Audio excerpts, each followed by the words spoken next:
What's up guys, I'm SYROBE, and as someone who has an in-depth knowledge of Black Myth Wukong with over 160 hours of playtime and defeating every boss in the game multiple times, I get asked a lot what I think the best weapons are in Black Myth Wukong. So after extensive testing, I've curated this list of every single staff or spear in Black Myth Wukong. There's a few ways that each weapon is getting graded for my list. First off, I'm obviously going to focus on the weapon's stats, any additional passives the weapon might have, and how easy it is to obtain or how early a weapon can be obtained. These are all the most important factors in my opinion because most weapons have to be created by defeating certain enemies. For example, a weapon that has decent stats but can be obtained easily and early is actually better than a weapon of legendary value due to how hard the legendary weapon is to obtain and how late into the game it can be obtained with a pretty bad passive and only slightly better stats. So getting a mid weapon really early is a lot more valuable than getting a mid weapon very late. I try to remain fairly objective, but this list does include my personal preferences and playstyle, as I've defeated every boss multiple times and tried every staff in the game, so you don't have to. Let's start off with the meme staff. This is the Bronze Cloud staff. Most of you may not have seen this weapon because it's a DLC pay-to-win staff. Well, more like pay-to-lose. This staff comes included with the $10 USD bonus content pack, with some armor and digital soundtrack. But for a weapon that technically costs $10, it only gives you 6 more base attack than the starting weapon that you get for free. Keep in mind, at this point in the game, crit chance means barely anything, as your base damage will be so low and your crit damage multipliers are even lower, making it a weapon that really isn't worth the price tag. It's especially relevant considering that this staff doesn't even have any upgrade tiers. So the fact that you have to pay for this weapon and it almost gets immediately power crept by the 2 other staffs featured in Chapter 1 makes it the worst staff on this list. I'm half joking about the whole price tag part, but really to pay any money for a staff that can't even be upgraded and gets immediately outscaled is kind of a meme. The Willow Wood staff is the staff that everyone starts with by default at 30 base attack, no passives, and no crit chance. There's not much to say about this staff besides allowing you to upgrade it into any other staff as soon as you can. It does branch out into a fairly solid tree and allows you a path to some powerful early weapons, so nothing special, but just good that it can be upgraded and at the very least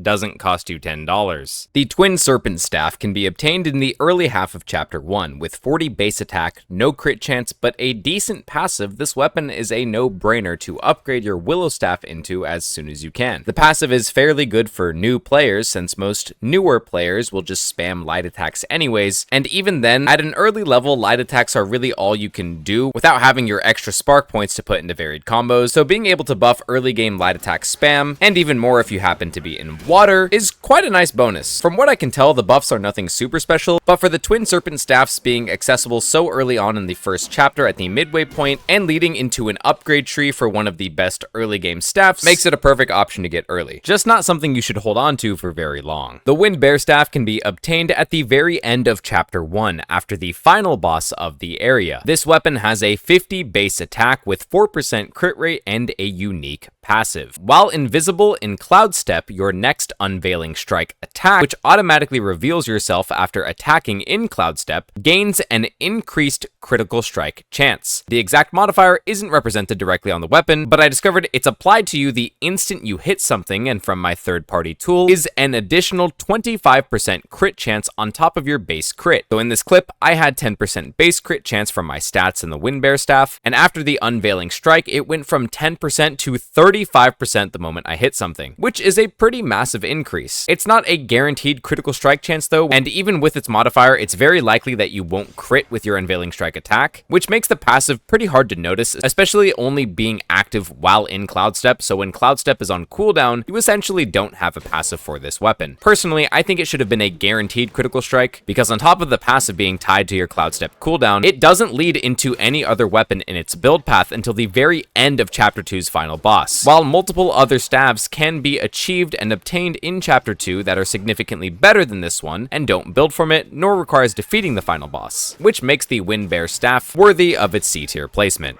Alright, this is where my list starts to get spicy. At the very bottom of B tier, almost deserving of C tier, we have the Purple Epic Tier Chitin Staff. Yes, this weapon is, in my opinion, the worst epic rarity staff in the game. For a staff with 80 base attack and 5% crit chance, it's pretty decent stats-wise, but the passive is almost non-existent. This weapon passive allows you to heal HP when you perform a heavy attack that consumes a focus point, which are the white dots. The more focus points you consume, the more it heals you for. Sounds great on paper, right? Except for the fact that this heals an abysmally low amount that would never save you from anything, even with a max focus value of 4 dots. The healing is atrocious and would only be good very early on in the game, which is even worse because you can't get this staff until the first major boss of Chapter 4 is defeated, requiring you to clear all the way through Chapters 1, 2, and 3. At that point, the healing is already unnoticeable, and the only upsides to this weapon are its base stats, and the fact that you can upgrade this weapon to a better staff later on in the same chapter, but by itself, it's really just the worst epic staff in the game. If its stats were any worse, I would have put it in C tier.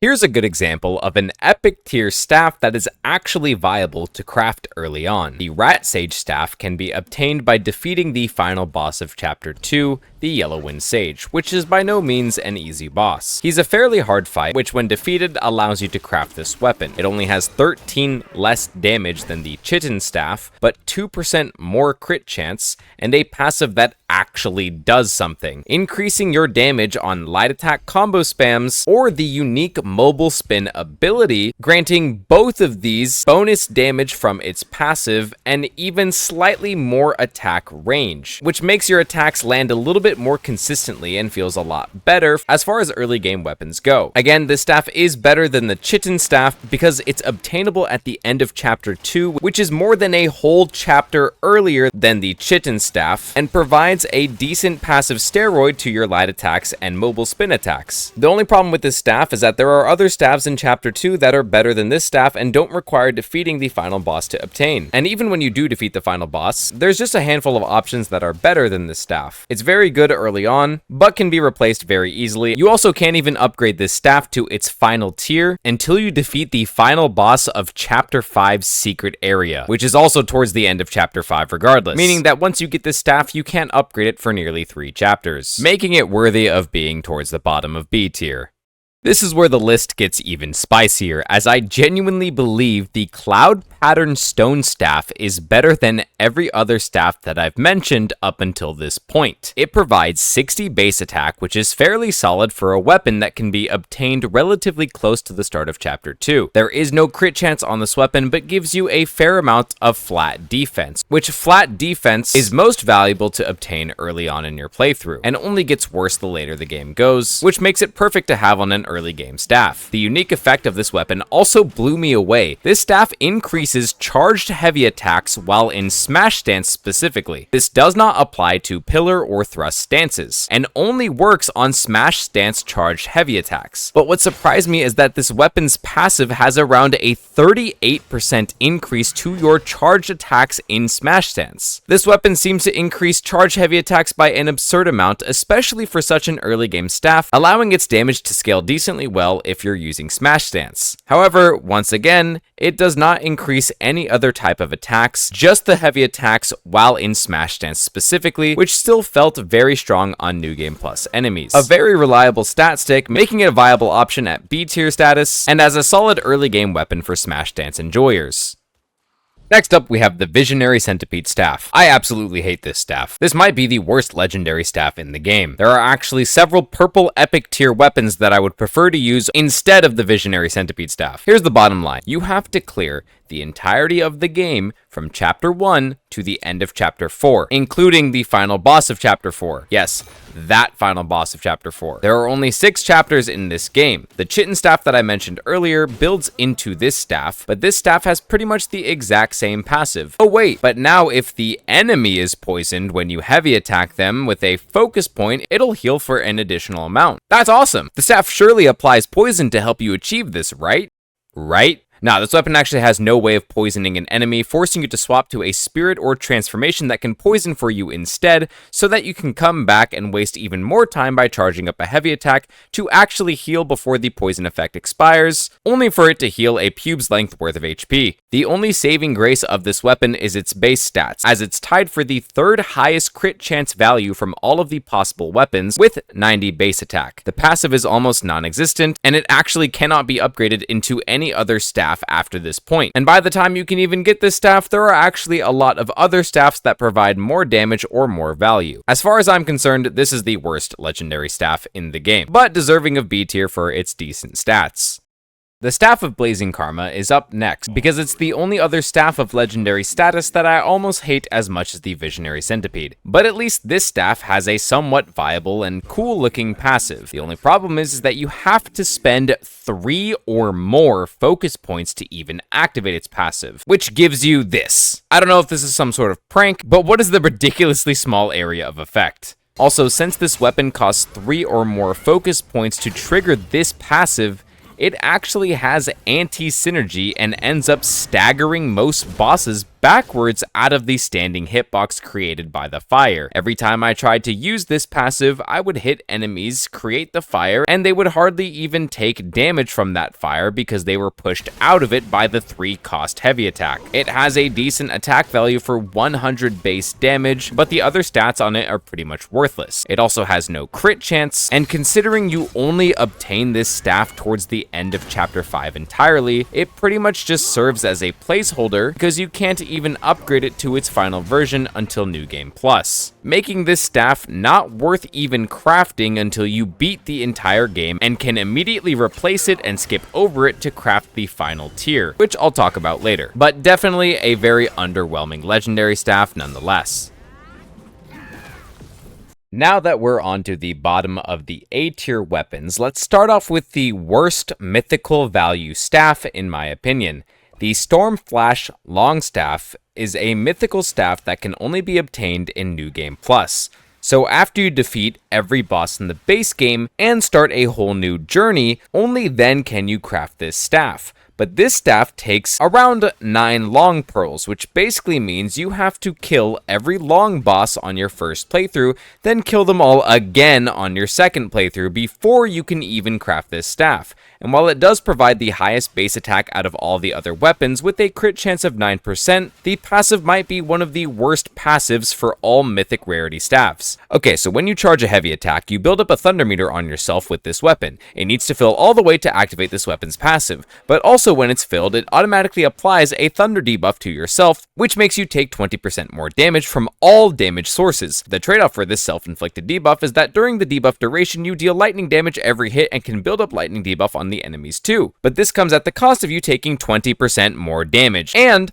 the lightning doesn't even build up that fast while you charge it, and the duration only lasts for around 45 seconds, and if you have resistances to the 4 Bane elements, this duration is cut even shorter at around 30 seconds, meaning that your defensive stats literally screw this weapon's passive over. And the moment the weapon's passive goes away, you stop dealing any lightning damage, and if you wear the set to increase lightning damage, the max value of that set reduces the lightning debuff duration, which shortens the effect of this weapon by around half. So basically, you have to charge up a debuff that makes you take 20% more damage, and your attacks only deal lightning damage in that debuff duration, which gets reduced by your stats, and it isn't even that potent when you use it. And the weapon is also locked far into your second playthrough, which makes this my least favorite mythical weapon. It does have a funny interaction with your mobile spin attacks though, after building up the lightning debuff, but it's really nothing amazing by the later half of your second playthrough, which is the only time you can even get this weapon, making it worthy of the lowest A tier weapon and the worst mythical staff in my opinion.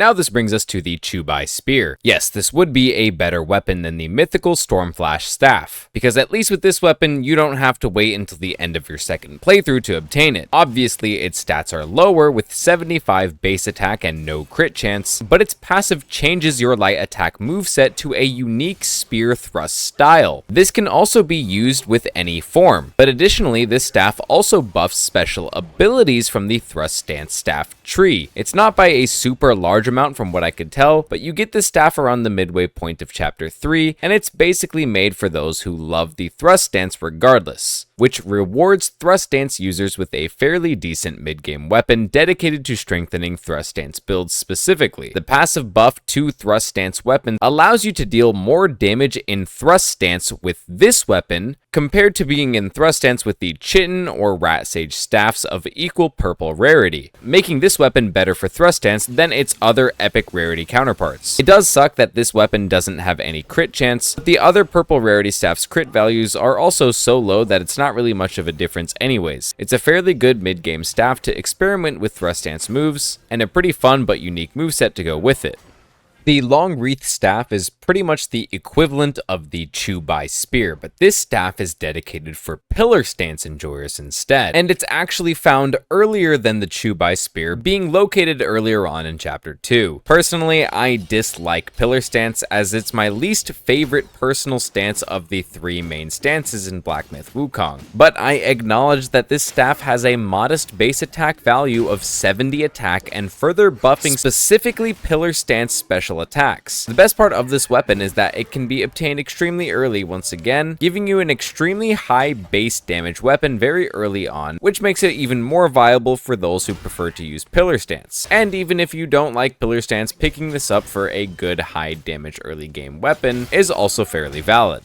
The Spike Shaft Staff is a fairly great legendary weapon. It's one of the earliest legendary weapons you can obtain by the end of Chapter 3. It doesn't have any crit chance, and it has a base attack stat of 80 attack. Despite it being a decent mid-game option for a weapon, its weakest link is its passive. The passive here isn't terrible by any means, but it has very little uptime. Basically, you have to perform what's known as a Resolute Strike or a see-through, which is done by using a light attack and then perfectly timing a heavy attack follow-up. As long as you have that perk unlocked in the skill tree, you will gain invincibility frames or iframes for a very small duration during this Resolute Strike. When that happens, if an enemy hits you during that very small window of iframes that you are invincible for, this weapon will generate focus points, which in all honesty is a fair amount of focus points to automatically gain, seemingly gaining you at least one full focus bar point charge. Its passive just isn't very practical and most likely won't see much uptime in your playthrough, but it offers a decently high base attack, which if you have no better options at the time, is a must-have for your playthrough, as you get it at the end of Chapter 3 and don't have to go out of your way to find it. The Spider Celestial Staff is another legendary weapon which is obtained around the halfway point of Chapter 4. It actually has the second highest crit chance of all weapons in the game,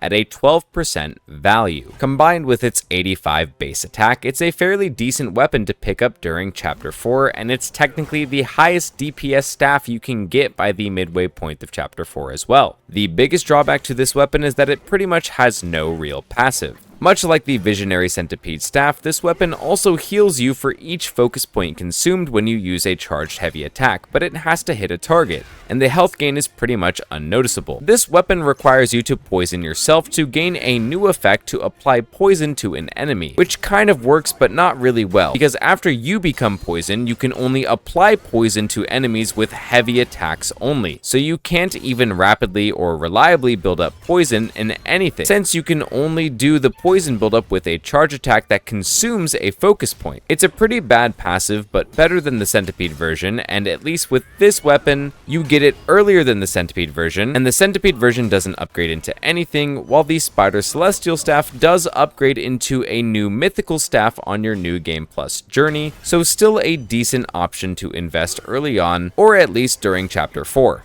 The Bishui B staff is, in my opinion, the best legendary staff in the game. I don't mean that in an overly flattery way either, just that out of all the other legendary staffs, this staff has the highest base attack for 105 attack with the second highest crit chance value of 10% out of every other legendary staff crit chance values. The biggest downside to this weapon is that it has no passive. But if you look at the passive for every other legendary weapon in the game anyways, their passives are pretty much non-existent regardless. Every single legendary staff that I've gone over with a passive has a passive that's really not that good or even viable to use. So despite this weapon not having a passive itself, it's not really a big issue considering how horrible all of the other passives are on every single legendary staff. The base stats of the Bishui B staff more than make up for the lack of a passive. The healing of the Spider Celestial staff and the Visionary Centipede staff are almost non-existent, and they don't apply poison on hit. Staff of Blazing Karma heavy attack literally knocks enemies out of the damaging circle that it creates on the floor, and the Spike Shaft staff has my favorite passive because it generates focus points, but it's a bit harder to pull off since it only happens on see-throughs and it doesn't have any crit chance.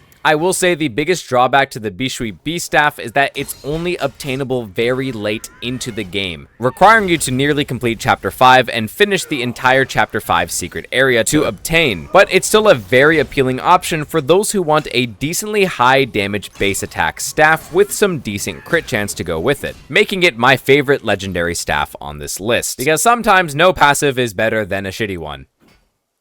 Okay, so the Golden Long Staff has been talked about by everyone and their mothers on this platform, because it's technically the earliest mythical value staff you can obtain in Black Myth Wukong. But the problem I have with this weapon is that while the base attack of 108 is amazing, it has no crit chance. In addition to this, it's locked behind one of the more challenging bosses in the game. I personally did not struggle with Yellow Long since I'm a professional Souls challenge runner, but that doesn't take away from the validity that this boss is one of the hardest bosses in Black Myth Wukong when considering community discourse. A majority of the people that I've seen that really want this staff have complained about how hard it is to kill Yellow Long to obtain it, and from what people say, Yellow Long is one of the hardest bosses in the game for them. However, I want to take this time to rescind my previous statements on this weapon. I used to initially dislike this weapon a lot, simply because I hate Pillar Stance, and this weapon is designed for Pillar Stance exclusively. And while it's still true that I hate Pillar Stance, the damage buff for Pillar Stance abilities isn't even the best part of this weapon. If you can build up to 3 focus points, your next heavy attack deals a massive lightning strike attack. This attack is flashy and does good damage, but that's not why I like it, and it's not why I think it's good either. The reason I think this staff is really good is that not only does it do lightning damage on your 3 charge heavy attack, but the charge attack appears to almost instantly build up the full lightning debuff in one hit. Let's compare this lightning buildup to the other mythical staff for the Stormflash staff that you can unlock in New Game Plus that I mentioned earlier. The Stormflash staff requires you to apply the lightning debuff to yourself before you can even apply it to an enemy, and it hardly builds up the lightning debuff at all even after multiple attacks. While the Golden Long Staff can instantly apply the entire debuff, again in just one hit. Now most people assume that the lightning damage is just that, bonus elemental damage, but on top of the elemental damage, it also applies the lightning debuff, which is when you fully apply the lightning status effect on an enemy, that enemy takes 20% increased damage from everything. Any damage that you deal of any kind gets increased by 20%. This includes spirits, transformations, or just your regular melee attacks. I was shocked at how fast it built up the lightning debuff completely in just one hit from a 3 focus point heavy attack. Again, I dislike that you are forced to use Pillar Stance with this weapon, as I don't like the abilities from the Pillar Stance tree, but for all of those who enjoy Pillar Stance or just want a reliably strong mid-game weapon that can essentially increase all the damage you deal by 20%, the Golden Longstaff is a great option, as long as you don't break your keyboard trying to obtain it like my friend Tomo here. Sorry, Tomo. At the very top of A tier, we have the Kangjin Staff. Yes, that's right, a purple tier epic rarity weapon found in the earliest parts of Chapter 3 is more deserving of this spot than all previously mentioned weapons. So let me explain. This Kangjin staff offers 70 base attack and 6% crit chance, obtainable in early Chapter 3, which has the highest base attack weapon with crit chance during this part of the game. Bear in mind, Chapter 3 is the longest chapter in the game, which makes the Kangjin staff the strongest early to mid-game weapon available to you as soon as you start Chapter 3, which objectively cannot be replaced by any better weapon until finishing Chapter 3 and progressing to the later half of Chapter 4 or Chapter 5. It's a perfect weapon to carry you through the longest chapter in the game and can be viable even longer until you reach the later half of Chapter 4. It also has a very slept-on passive. Most people don't notice that it does this because in order to see this weapon's passive, you need to unlock a skill from the martial arts tree known as Punishing Downpour, which normally deals bonus area of effect damage on your light attack finisher. This weapon's passive localizes that bonus AoE damage into a single target lightning strike. This also deals thunder elemental damage to help penetrate enemy defensive stats early on, and can even apply the lightning debuff to increase all the damage you deal by 20% to an enemy when fully stacking the lightning debuff on them. Once again, it's obtained near the very start of Chapter 3. Now let me illustrate why it's so high on my list. Which staff do you think is better than this staff? The Bronze Staff? Obviously not. Twin Serpent Staff? Nope. Wind Bear Staff? No. Chitin Staff? No. And the Chitin Staff only has 10 more base attack, but 1% less crit chance with a worse passive that can only be obtained a whole chapter later than the Kangjin Staff, which again is found at the start of Chapter 3, the longest chapter in the game. The Rat Sage Staff is actually close, but again the Kangjin Staff can be obtained towards the start of Chapter 3, while the Rat Sage Staff is only obtainable right at the end of Chapter 2. So the Kangjin Staff almost instantly replaces the Rat Sage Staff in value. The Visionary Centipede Staff is only 20 more damage and 4% more crit chance with a horrible passive that can only be obtained by the end of Chapter 4's final boss, while the Kangjin Staff is earlier and easier near the start of Chapter 3. The Staff of Blazing Karma is obtained even later than the Kangjin Staff at the end of Chapter 5. Stormflash Staff can't be obtained until late into New Game Plus. The Kangjin Staff is also obtained a few bosses earlier than the Chubai Spear, despite both being in Chapter 3, and the Long Wreath Staff can be obtained earlier, but it has the same base attack and no crit chance with a slightly worse passive if you don't want to use Pillar Stance. The Kangjin Staff can also be viable with any stance and can still work with Thrust or Pillar for similar damage, despite not directly buffing those stances. And with the Lightning debuff, has the potential to provide even more damage. It has nearly the same attack as those weapons with added crit chance, making it viable regardless of your stance preference. Then by the end of Chapter 3, you can get the Spike Shaft Staff, which is only 10 more base damage than the Kangjin Staff and no crit chance at all, and only unlockable after Chapter 3 is finished. The Spider Celestial Staff comes in later at Chapter 4, the Bishui Beast Staff is near the end of Chapter 5's secret area final boss, and the Golden Long Staff is locked behind one of the harder enemies in Black Myth Wukong, which is why I rate the Kangjin Staff at the top of A tier for being the best early to mid-game staff in the game. It's something that is better than any staff before it in terms of progress, and also carries you through the longest chapter in the game. The only weapons that are actually stronger than this weapon are harder to obtain or can only be obtained far later into your progress of the main storyline. The Kangjin Staff is not the best staff by any means. You shouldn't use it for the entire game, but due to it being super reliable and very easily and readily accessible in your playthrough is why I believe it deserves way more praise and worthy of its spot at the top of A tier. Initially, I was going to put the Tri-Point Spear at the bottom of S tier, but after further testing, it's worse than I realized. A lot of people are probably going to be mad at me for this placement, but please just hear me out. The Tri-Point Spear is the weapon that you get after defeating the secret area final boss in Chapter 3 that you are required to defeat for this weapon and the true ending. Not only does it take a while to even reach this boss, requiring you to finish multiple side quests and complete all 4 secret area final bosses, but it's also locked behind the hardest boss in Black Myth Wukong, Erlong Shen. This weapon is not as good as people think it is, and initially I thought so too. It sounded OP on paper, but in reality, after extensive testing, this weapon has 135 base attack with a 6% crit chance. It also buffs thrust stance weapon abilities for approximately 16% damage increase for your damaging thrust stance abilities. It also does have a really cool passive that changes its light attack moveset to a unique thrusting light attack combo, but when you actually break down how each of these passives work, they're all fairly underwhelming, especially for being the crowning achievement item that you receive from defeating the hardest boss in Black Myth Wukong. Its final special ability for the weapon comes when you use the thrust stance ability Lucky Strike and have at least one focus point. You will shoot an onslaught of spears. Again,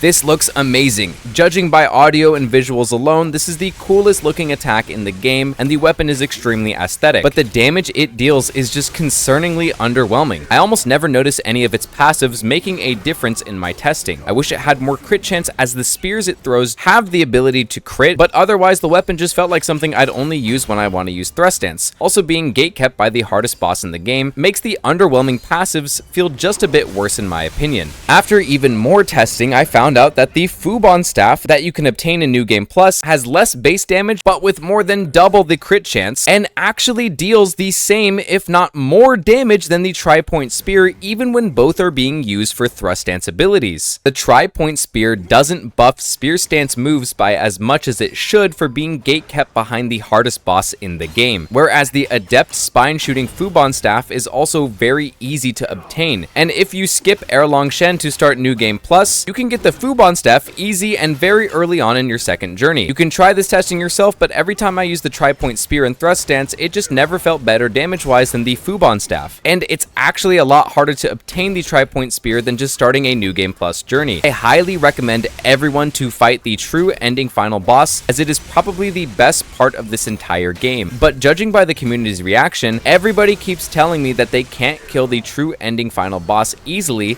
to even obtain the tri-point spear, which isn't even worth it for thrust stance users besides it looking really flashy. In all honesty, I'm just a little bit disappointed with this weapon and cannot in good faith put it in S tier, seeing at how it's literally just designed for thrust stancing specifically, but isn't even the best weapon to use for thrust stance enjoyers.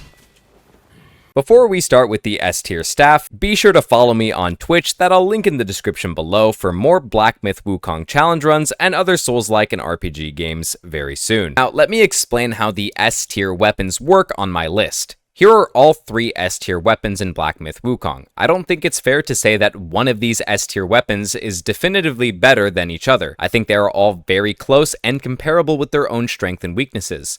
The Wukong staff is an amazing stat stick that can work with any stance in the game. Smash, thrust, or pillar can all be used with this staff and its passive effectively. The Dark Iron staff has the highest base damage out of any weapon in the game thanks to its passive, and the Jingu Bang is from a game design perspective created with an overloaded kit to be a reliable weapon that provides value from the moment you get it and increases in value the more new games you complete to unlock the special Wukong stance after achieving all 18 relics and completing the true ending 3 times over, constantly providing more value the more you play. Again, these weapons all have their own strengths and weaknesses, so I'll be going over them thoroughly, as the best weapon is going to change for everyone based on your preferred playstyle. For me, my favorite weapon in the S tier is the Jingu Bang, but all other weapons are amazing as well, so let's break down each one so you all can decide for your own playstyle which is the best. Again, I'll be remaining as objective as possible to help people figure out which one is best for them. The Adept spine shooting Wukong staff is the second New Game Plus exclusive staff on this list. It can only be obtained after you finish your first playthrough and start a second journey. I don't really have much issue with this weapon. It has amazing stats with the highest crit chance in the game of 25% and a sizable base attack of 120. The passive is also really slept on because based on what it reads, it heals you, but deals bonus damage to enemies near the initial target you strike with it when using a heavy attack that consumes a focus point. But this isn't technically correct, and it's a bit of a localization error. The weapon's Exploding Spines passive is far better than what the description might suggest. While it does deal bonus damage to nearby enemies, it also deals additional bonus damage to the target itself if your target's hitbox is large enough. This additional bonus damage can also critically strike, dealing bonus critical damage, and this Exploding Spike bonus passive works on any stance. So if you prefer smash stance, pillar stance, or thrust stance, it can work for any build of your choosing. It's also not locked behind the hardest boss in the game. I don't think it's the best staff in the game personally, but it's very strong and fairly fun to mess around with. It works best against enemies with larger hitboxes, as the spines that shoot out from the weapon's heavy attack can clip the same hitbox of the enemy you just used it on, allowing you to deal bonus damage separate from your initial heavy attack. But I put this weapon above the tri-point spear because you can still get this weapon even if you skip the true ending, and it's fairly comparable in its damage regardless for not only thrust stance but any stance. Can work extremely well with this weapon and its exploding passive. And again, that 25% crit chance is beautiful.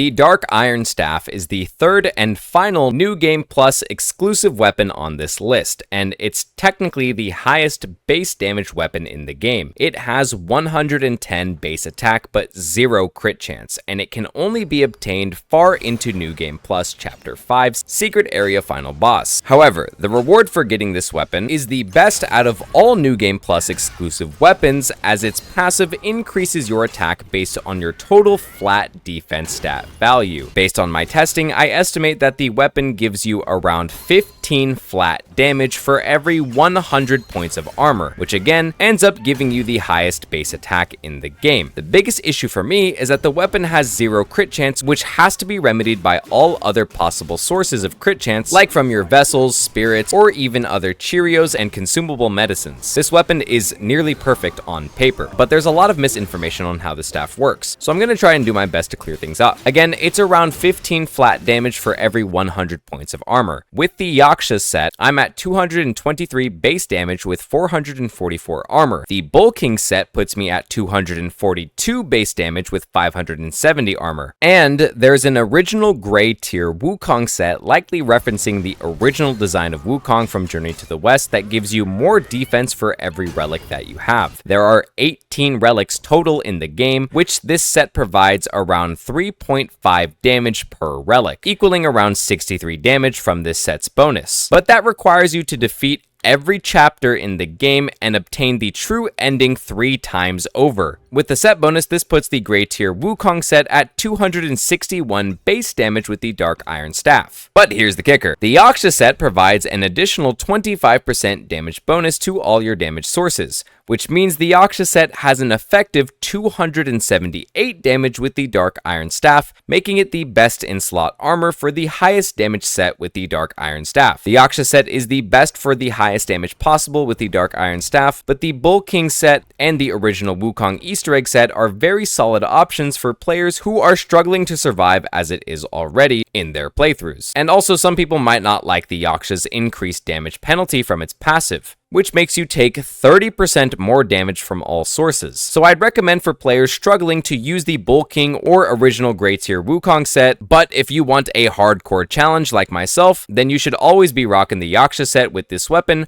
for high risk, high reward value. The only drawback to this weapon is that it's one of the last weapons you can obtain far late into your second playthrough and provides 0 crit chance. Giving you high base damage with a low possibility of critting can be frustrating, but there are a ton of ways to supplement this, which with the technique I discovered utilizing Cloud Step, there's a perk in the alteration tree for Cloud Step called Concealed Observation, and when it's maxed out with both points, gives you up to 40% bonus crit chance while invisible in Cloud Step, making it extremely viable to use with this weapon as one of the strongest weapons in Black Myth Wukong. The Jingu Bang is my personal favorite staff in Black Myth Wukong, because not only is it the iconic staff that Wukong himself wields that you get to use, but it's literally created from a game design perspective to be one of the best weapons you can obtain. The developers overloaded this staff with a high base attack of 135, 6% base crit chance, and giving it the best weapon unique passive in the game, allowing you to permanently store a 4th max charge of your focus meter. This is not possible with any other staff. Every other staff in the game, including the Dark Iron Staff or the Fubon Staff, can only hold a 4th focus max charge for 10 seconds. This staff can hold a max focus charge until you die or rest, and this especially comes in handy during any boss fight where you won't feel forced to use the 4th charge out of fear of it fading away. You can also farm low-level enemies before starting a major fight to charge up the weapon's focus points like a battery and basically store that focus point for whenever you might need it. A 3 focus point heavy attack is about 30% less total damage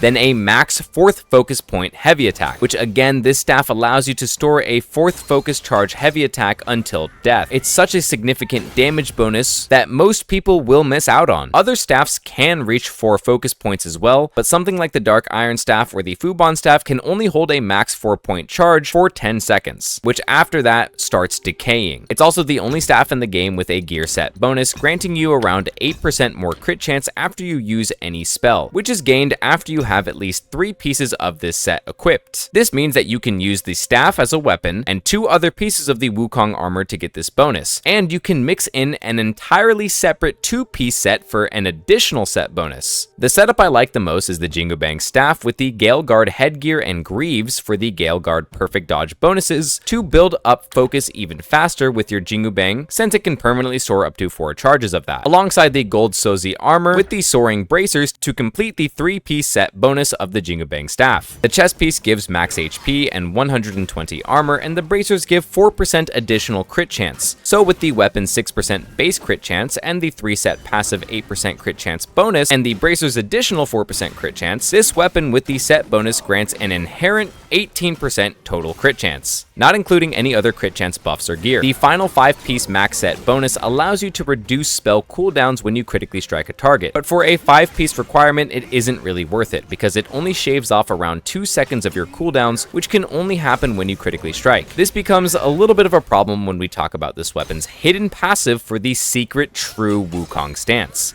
To unlock the full hidden Wukong stance and the unique moveset, you must beat the game and the final true ending boss 3 times over to obtain all 18 relics, which activates this passive. This is the same stance and unique moveset that you get to use for the entirety of Chapter 6, as soon as you obtain all the items through the mainline story quest. But after unlocking all 18 relics, you can use this moveset outside of Chapter 6 whenever you want on any boss or enemy in the game. The true Wukong set being locked behind 3 full true ending game completions is a little bit rough, considering that while you do get to use this stance wherever you want, it's apparently only for 60 seconds. The duration for this stance is activated upon using a 4 focus point max charge heavy attack, triggering this unique moveset state for 60 seconds. This stance is extremely fun and versatile to use, however, I do have a few personal complaints with it. Despite the weapon being amazing, this stance forces you to wear the full Wukong set with the weapon to obtain the unique stance, so you aren't allowed to wear any other armor in the game, and the stance only lasts for 60 seconds, which requires you to refresh it every time you want to use it again. Personally, I think this effect should just be permanent, considering just how much progress you have to make by completing the game and its true ending 3 times over. Also, I would have liked the true stance to allow us to use the Nimbus or Somersault Cloud in earlier chapters during more open areas. But it's still one of the best staffs in the game, and it's no surprise that the developers would want Wukong's iconic staff to be one of the best. As iconic as it is in the lore, it remains so in the game. I just think it deserves a little more love for its duration after everything you have to do to even unlock it. For a brief final summary, I believe that the best early game staff in the game is the Cloud Pattern Stone Staff or the Long Wreath Staff for some amazing early game base damage options. The best mid game staff is the Kangjin Staff or the Spider Celestial Staff for raw damage and high crit rate. And the top 3 staffs in the game are the Fubon Staff, the Dark Iron Staff, and the Jingu Bang Staff. Once again, out of the top 3 S tier weapons, your favorite is likely going to fluctuate and be dependent on your playstyle. But for me, I'm in love with the 4th max focus heavy attack damage bonus, and the most reliable way to use that and keep it during a playthrough is with the Jingu Bang staff, as well as unlocking a unique form that changes this 4th charge heavy attack to be even stronger than normal, makes it my favorite staff to use in Black Myth Wukong. That brings the official Black Myth Wukong staff tier list to an end. Let me know what weapon is your favorite, what sort of tier list I should do next,